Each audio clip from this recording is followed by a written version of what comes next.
নমস্কার বন্ধুরা, অনিফার্স world YouTube চ্যানেলে আপনাদেরকে স্বাগত। অন্নপূর্ণা যোজনার ক্লেম করতে গিয়ে অনেকেই একটা সমস্যাতে পড়ছেন। যার যেমন সমস্যা সেই অনুযায়ী ক্লেম, এবং তার সাথে সাপোর্টিং ডকুমেন্টও নানা জনের ক্ষেত্রে আলাদা আলাদা।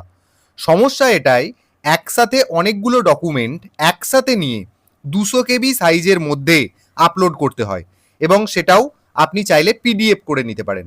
দেখুন, এখানে ছবি আপলোডের ক্ষেত্রে বা ডকুমেন্ট আপলোডের ক্ষেত্রে ফরম্যাট কি দেওয়া হয়েছে, পিএনজি, জেপিজি, জেপিইজি বা পিডিএফ, এবং সেটা 50 থেকে 200 KB সাইজের মধ্যে। এবার যখন আপনি অনেকগুলো ডকুমেন্টকে একসাথে করবেন, সেটা পিডিএফ ফরম্যাটে হওয়াটাই ভালো, এবং সেটা সবচেয়ে সোজা করে নেওয়াটা। তো ধরুন, আমার ব্যাংক অ্যাকাউন্টের সমস্যা ছিল বলে আমি একটা ডিক্লারেশন ফর্ম ফিল আপ করে সেটার ছবি দেব। সেটা আমি দেখিয়েছি ডিক্লারেশন ফর্ম কেমন হয়, চাইলে সেই ভিডিওটাও একটু দেখে নিতে পারেন। আই বাটনে আমি তার লিঙ্ক দিয়ে দেবো। তাহলে ডিক্লারেশন ফর্ম ফিল আপ করে সেটার ছবি দেব। ব্যাংকের যেহেতু সমস্যা, তাই ব্যাংকের বইয়ের প্রথম পাতাটার ছবি দেব, নিজের আধার কার্ড, ভোটার কার্ড, এবং চাইলে আপনার পরিবারের যিনি প্রধান রয়েছেন তারও একটা কোনো আইডেন্টিক্যাল ডকুমেন্ট আপনি দিয়ে দিতে পারেন। সব মিলিয়ে মোট ধরুন আপনার 5টা ডকুমেন্টকে আপনাকে একসাথে করতে হবে। কিন্তু কিভাবে করবেন, প্রসেসটা আমি এই ভিডিওতে আপনাদেরকে বলে দিচ্ছি, কারণ অনেকেই আমাকে কমেন্ট করে এই ধরনের ভিডিও বানাতে বলছেন, যাতে করে সবার সুবিধা হয়, অত্যন্ত সহজ সরলভাবে, যাতে আপনাকে দ্বিতীয় কোনো ভিডিও আর দেখতে না হয়, সেটাই আমি চেষ্টা করব।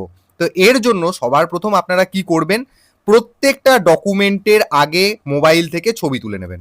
এবার ছবি তোলার পর ছবির এক্সট্রা অংশ থেকে যায়, ধরুন আপনি বিছানার ওপর রেখে ছবি তুলছেন, তো বিছানার একটু অংশ চলে এলো, তো সেটাকে আপনাকে বাদ দিতে হবে।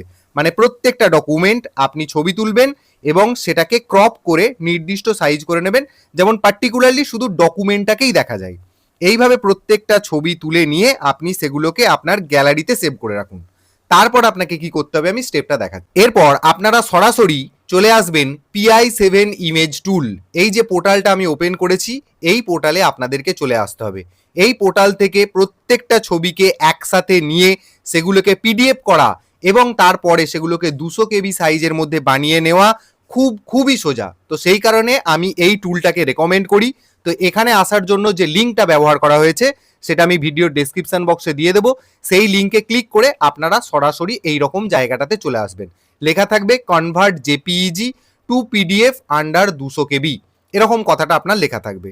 তো এখন কি করবেন, আপনার মোবাইলে ধরুন 4-5টা ছবি আপনি সাইজ করে সেগুলোকে সেভ করে রেখেছেন, সেগুলোকে এখানে অ্যাড করতে হবে। অ্যাড করার জন্য কি করবেন, এখানে দেখুন সিলেক্ট ইমেজেস বলে জায়গা রয়েছে, এখানে ক্লিক করবেন। ক্লিক করার সাথে সাথেই এটা সঙ্গে সঙ্গে আপনার মোবাইলের গ্যালারিতে চলে যাবে। আমি পুরো জিনিসটা কম্পিউটার থেকে করে দেখাচ্ছি, তাই এরকম দেখাচ্ছে, কিন্তু অ্যাড ইমেজেস বাটনটাতে ক্লিক করলে সেটা সরাসরি আপনার গ্যালারিতে চলে যাবে। এবার গ্যালারি থেকে আপনি ছবিগুলোকে বেছে নেবেন, পরপর সেগুলো থাকার কথা। দেখুন আমার এখানে 4টি ডকুমেন্ট শো করছে এবং 4টে ডকুমেন্টকে আমি একসাথে করব।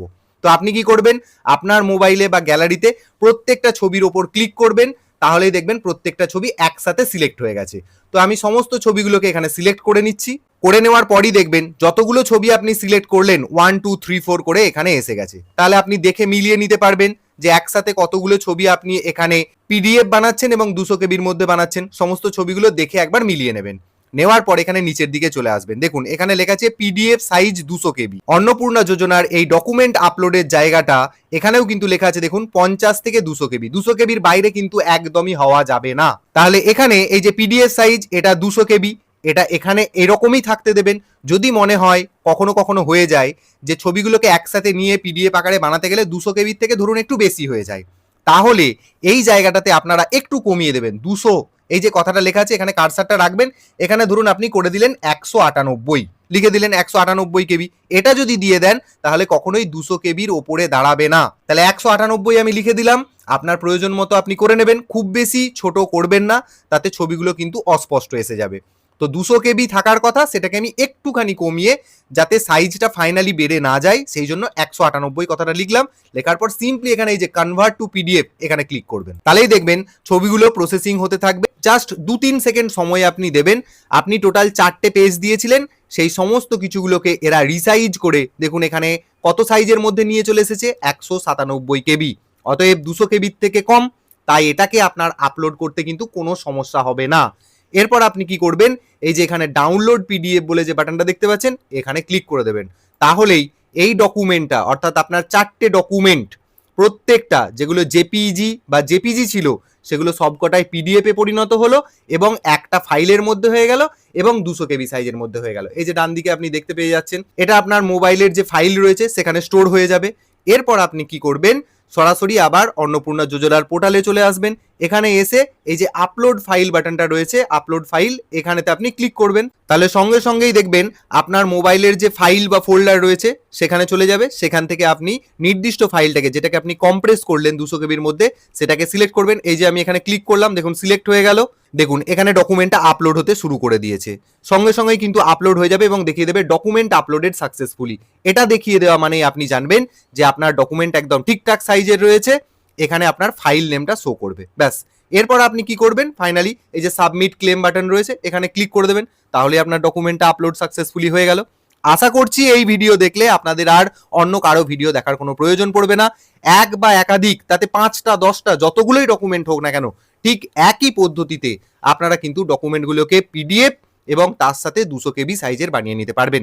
এরপরেও যদি কারোর অসুবিধা হয় আমাকে কমেন্ট করবেন, আমি তাদের ফাইল বানিয়ে দেওয়ার চেষ্টা করব। তো যারা এখনো ক্লেম করেননি বা ডকুমেন্টস আপলোডের ক্ষেত্রে যাদের এখনো সন্দেহ বা সমস্যা রয়েছে, তারা অবশ্যই এই ভিডিওটা দেখুন, তাদের সাথে ভিডিওটা শেয়ার করুন এবং আপনারা যারা আমার চ্যানেলে নতুন তারা চ্যানেলটিকে সাবস্ক্রাইব করে নিতে ভুলবেন না।